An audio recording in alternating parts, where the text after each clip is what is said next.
वाणी स्वामी जी महाराज भजन सत्संग गुरु बाबा सावन सिंह जी महाराज। गुरु चरण बसे अब मन में, मैं सेऊं दम दम तन में।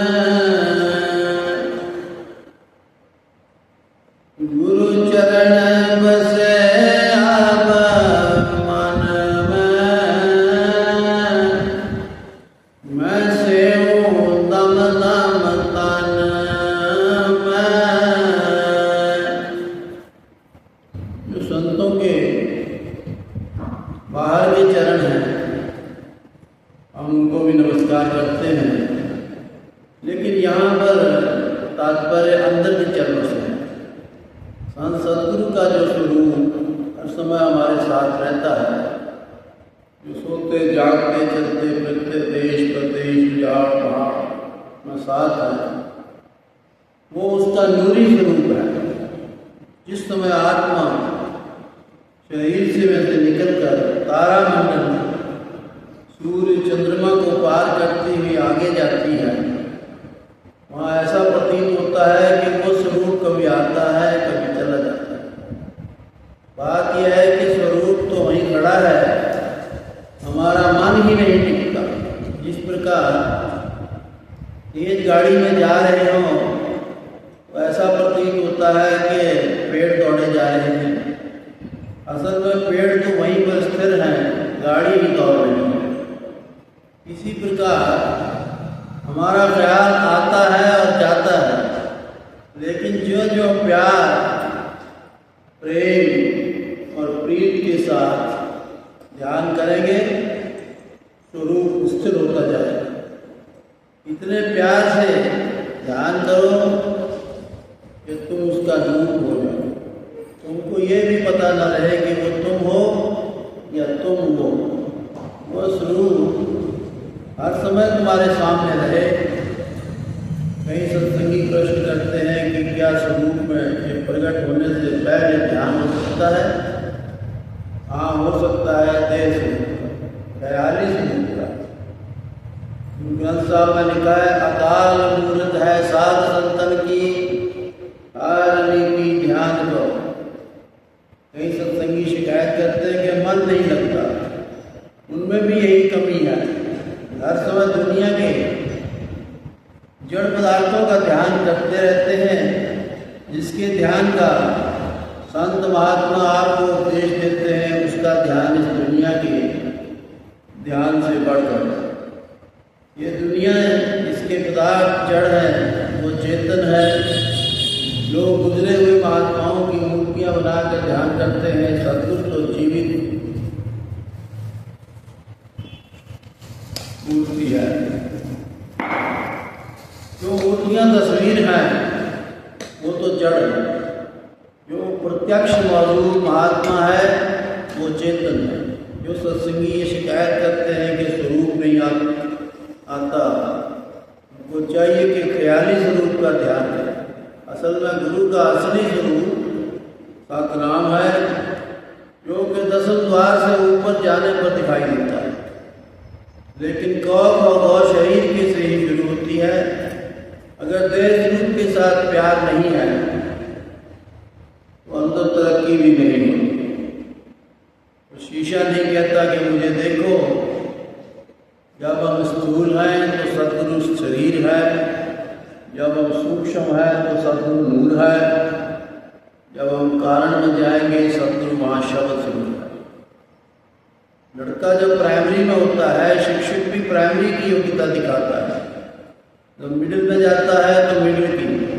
इसी प्रकार जब विद्यार्थी BA MA में जाता है तो शिक्षक अपनी सारी योग्यता प्रकट कर देता है। उस समय लड़के को पता लगता है कि शिक्षक की योग्यता क्या है। तो मैं यही कहता हूँ कि पार ब्रह्म में जाकर के पता लगता है कि सद्गुरु किस शक्ति का मालिक है। बाहर तो अगर किसी ने कह दिया कि महात्मा अच्छा है तो विश्वास आ गया, अगर किसी ने निंदा कर दी तो भरोसा उठ गया। इसीलिए महात्मा कहते हैं कि तू हमें बड़ा भाई समझ ले।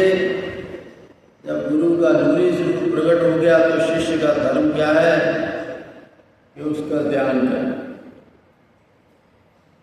फिर प्रीत लगी घट धुन में,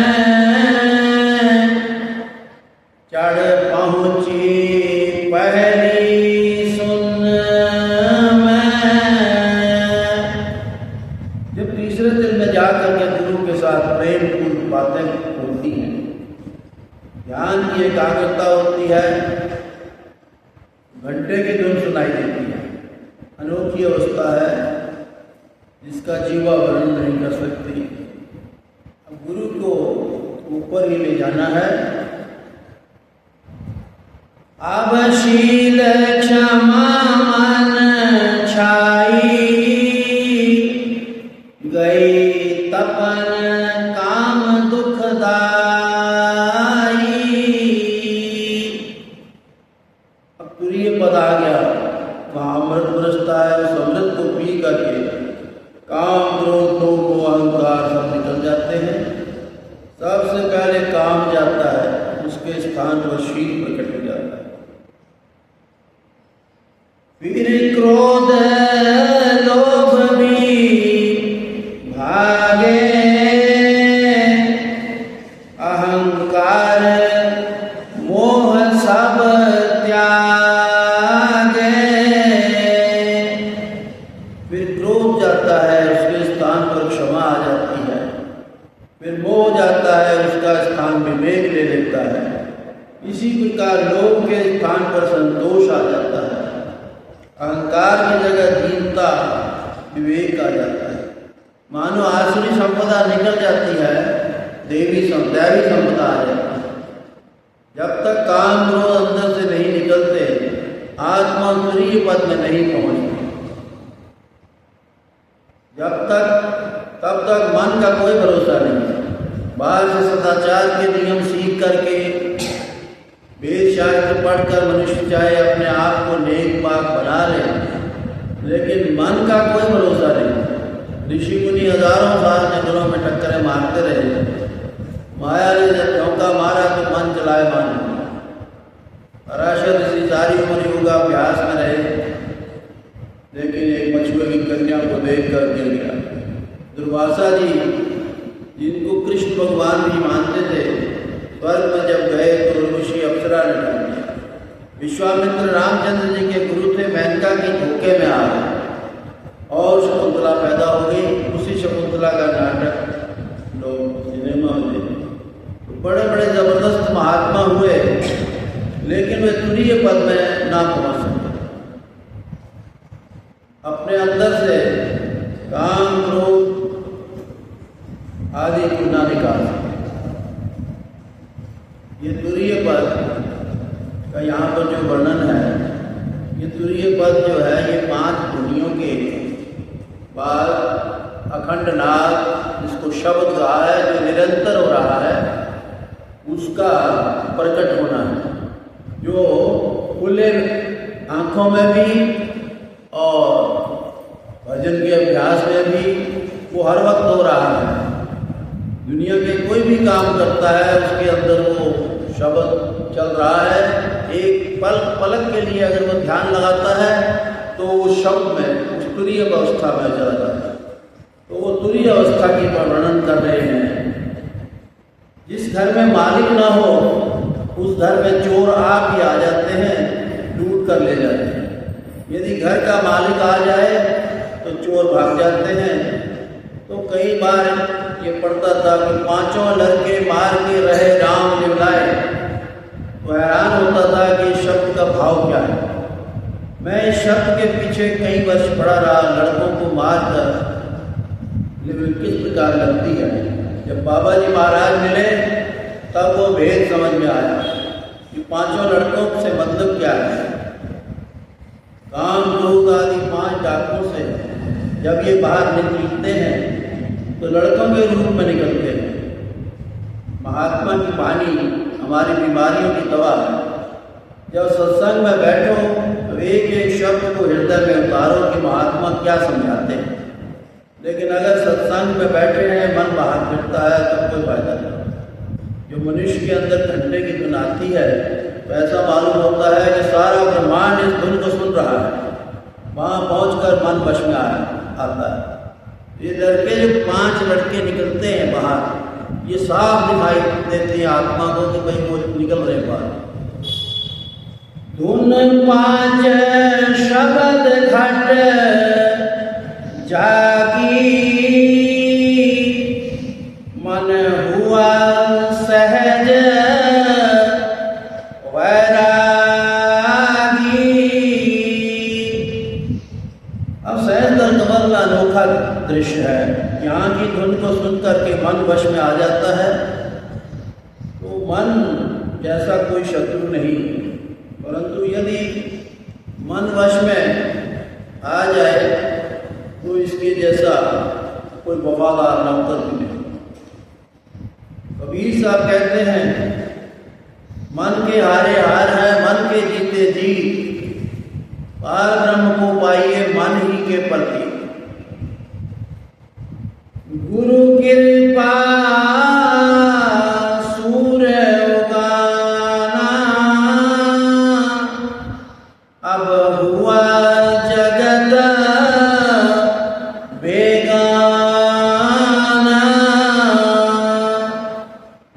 उस दुनिया की तुलना में ये दुनिया कुछ भी नहीं। वो दुनिया बड़ी सुंदर है।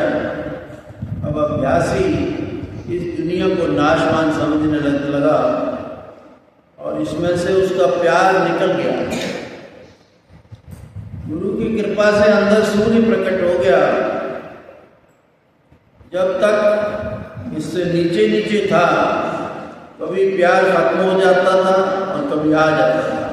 कभी इस दुनिया को नाशवान समझता था, कभी अविनाशी समझता था। घर बैठी तारी लाई, बाहर की क्रिया दूर बहाई। जो बाहर की क्रिया है वो अब स्थिर नहीं रहती। अंदर की लज्जत आ गई, बाहर की क्रियाएं चाहे बिगड़े या रहे, इनकी परवाह नहीं। गुरु अद्भुत सुख दिखलाया, क्या महिमा जाय न गाया। गुरु के प्रति कृतज्ञता का भाव जागृत हुए। कहते हैं गुरु ने अनोखा देश दिखाया है। जब ये बाहर बैठा है, जब तक ये बाहर बैठा है, इसका क्या हाल है। यदि किसी ने गुरु की निंदा कर दी तो प्यार टूट गया, किसी ने प्रशंसा कर दी तो प्यार आ गया। सच्चा प्यार यहाँ आकर के उत्पन्न होता है। जग जीव अभागी सारे, नर देही यों ही हारे। कहते हैं अगर दुनिया के बुरे और गंदे कर्मों वाले जीव यहाँ आ जाए तो जिस प्रकार मैं सुखी हूँ वो भी सुखी हो जाए। लेकिन नहीं, वो तो दुनिया के गंदे कामों में पड़े सड़ते हैं। उन्होंने मनुष्य जन्म को बर्बाद कर दिया है। इसी जन्म में परमात्मा से मिलना था, इसी जन्म में दुनिया के काम करने थे। अगर अब दुनिया के बंदे ही बने रहे तो भजन किस जन्म में करें। क्यों गुरु से प्रीत न करते, क्यों जम के किंकर सहते। दुनिया के सारे जीव गुरु के साथ प्यार करके अंदर जाकर पर्दा खोल ले, फिर डर किसका है। उनको कौन दुख दे सकता है। कई स्त्रियों के पति की उधर जान निकलती है, इधर वे रोना पीटना शुरू कर देती हैं, कहती हैं मुझको किसके हवाले कर करें, उनकी तो जान पर बनी हुई है, या मुझ प्राण निकाल रहे हैं, वो काला पीला हो रहा है, इधर वो अपने रोने रोने। तो इस कलयुग में जो दया जीवों पर हो रही है, शायद ही किसी युग में भी काम क्रोध के तपते हुए जीव और फिर सद्गुरु आकर के उन्हें संभालता है। मैं किससे कहूँ सुनाई, फिर अपना मन समझाई। कहते हैं दुनिया को किस प्रकार समझाया जाए, दुनिया सुनती ही नहीं। दुनिया के लोग गुरु के साथ अगर प्रीत करें, कमाई करें, जिस प्रकार मैं सुखी हूँ वो भी सुखी हो जाए। तू गुरु मात दृढ़ कर भाई, अब छोड़ो तात पराई। आत्मा अपने आप से कहती है तू पराई वार्ताएं छोड़ दे, गुरु की मत ले ले और ऊपर चल। चल रहे हैं त्रिकुटी घाटी, चढ़ सुन शिखर की बाटी। गुरु कहते हैं कि चलो ब्रह्म के देश में आपको चाहिए कि परिश्रम करके ऊपर चढ़े, ब्रह्म से होकर पार ब्रह्म में आए। ये सुन शिखर की बाटी से तात्पर्य है कि दसम द्वार को पार करना। त्रिकुटी जो है ये जीव आत्मा की नित्य प्रति जो नित्य मृत्यु है वहाँ तक ब्रह्म तक सीमित है, और सुन शिखर जो है वो दसम द्वार से ऊपर है। दसम द्वार की जो है उससे ऊपर, दसम द्वार को ही सुंदमा देश का है। वहाँ सुनने की तोड़ो टाटी, जा भंवर गुफा की हाटी।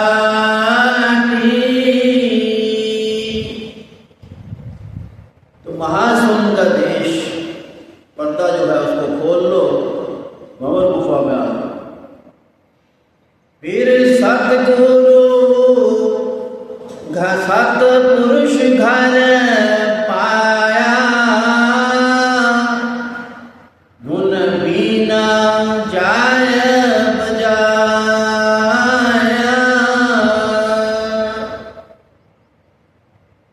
यह तो एक महात्मा ने जो भी सचखंड किया है वर्णन किया है, लेकिन जितना स्पष्ट स्वामी जी महाराज ने वर्णन किया है उतना खोल कर किसी महात्मा ने नहीं किया। तुलसी साहब ने भी काफी खोल कर लिखा है।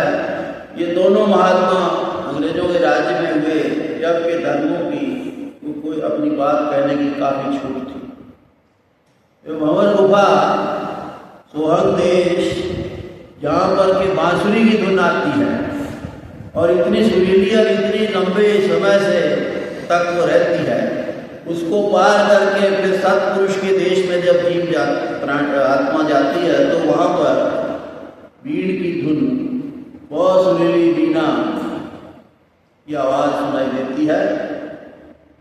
आत्मा अब सचखंड सतपुरुष के देश में पहुंच गई, वहाँ जाकर बीड़ की धुन सुनी। नामदेव जी भी कहते हैं अनहद बेन बजावे रो वैरागई रामे गावे। यही गुरु अर्जुन देव जी महाराज कहते हैं रहंत जन्म हरि दर्श दीना, बाजंत नानक शब्द बीना।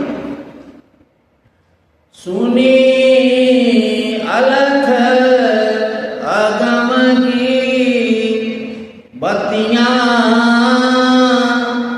शशि सूर्य खरब जहाँ थकियां।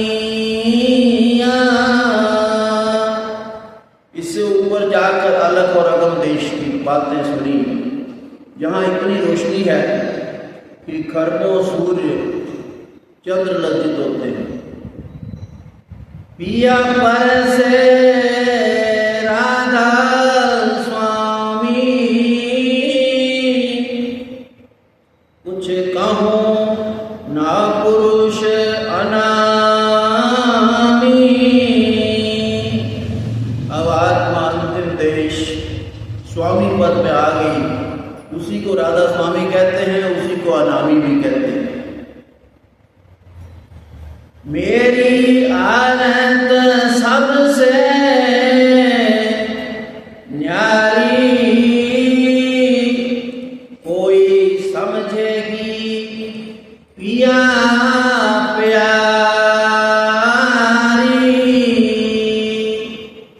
आनंद का अर्थ है आत्मा का मालिक में जाकर के समा जाना।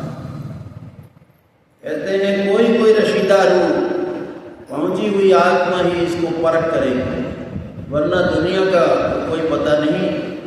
यही दादू साहब भी कहते हैं, वेद न भेद वेख नहीं जानत को वेद न हामी। वेशियों को पता नहीं। जब मैं परमात्मा के विषय में बात करता हूँ तो कोई ये भी नहीं सुनता कि दादू तो सच कहता है। इसी प्रकार स्वामी जी महाराज कहते हैं कि बाकी दुनिया अंधी है, दुनिया को क्या पता है। यह भेद अथाह बखाना, बिन संत न कोई जाना। कहते हैं ये जो अथाह भेद है केवल संत ही जानते हैं। जब संत आते हैं तो दुनिया उनका बहुत विरोध करती है, उनकी निंदा करती है, लेकिन उनका ख्याल बहुत ऊंचा होता है, वो परवाह नहीं करते। कर्मी जीव जगत के अंधे, सब फंसे काल के फंदे। कहते हैं जी दुनिया के कर्मकांडी जीव जो है, तीर्थ और मूर्ति में फंसे हुए जो हैं, उनको तो इसकी खबर ही नहीं। वे काल के वकील बन करके संतों का साथ झगड़ा करते हैं। उनसे नहीं कहना चाहिए, मत कूड़ छिपाए रहिए। इसीलिए संत ज्यादा चुप रहते हैं। जब कोई मनुष्य उनकी ऊंची पदवी का ग्राहक आता है तब वे थोड़ा इशारा दे देते हैं। जो दुनिया की चीजें मांगता है, उनको पुत्र स्वस्थ हो जाए, रोजगार नहीं चलता, मेरे घर कोई बच्चा नहीं, तो संत उनको पास नहीं आने देते। जो मोतियों का ग्राहक होता है उसके साथ बड़े प्रेम से बात करते हैं। सूरत शब्द कमाई करना, सुमिरन में तन मन देना। सबसे पहले सुमिरन करो, फिर शुद्ध शब्द की कमाई पर जोड़ दो। सुमिरन कठिन भी है, सरल भी है। सुमिरन तो सारी दुनिया करती है। किसान अपनी खेती बाड़ी का सुमिरन करता है, दुकानदार सुमिरन करता है, उसके पास कौन सा सौदा है, कौन सा और मंगवाना है। इसी प्रकार कारीगर अपने काम का सुमिरन करता है, लेकिन जिस चीज की का भी सुमिरन दुनिया करती है, मरने के बाद उसे वही जन्म लेना पड़ता है। इस प्रकार बार बार जन्म मरण में रहती है। तो संत कहते हैं दुनिया का सुमिरन छोड़कर नाम का सुमिरन ले लो, लेकिन इसके खोटे काम कर्म से इस ओर लगने नहीं देते। ये जैसा जैसा काम करता है वैसा वैसा ही विचार पैदा होता है। गुरु दर्शन बहुत निरखना, धुन अनहद नित्य परखना। मुक्ति के 3 साधन, सुमिरन, ध्यान और धुन। तीनों में से एक हर समय एक न एक सत्संगी के अंदर जरूर होना चाहिए।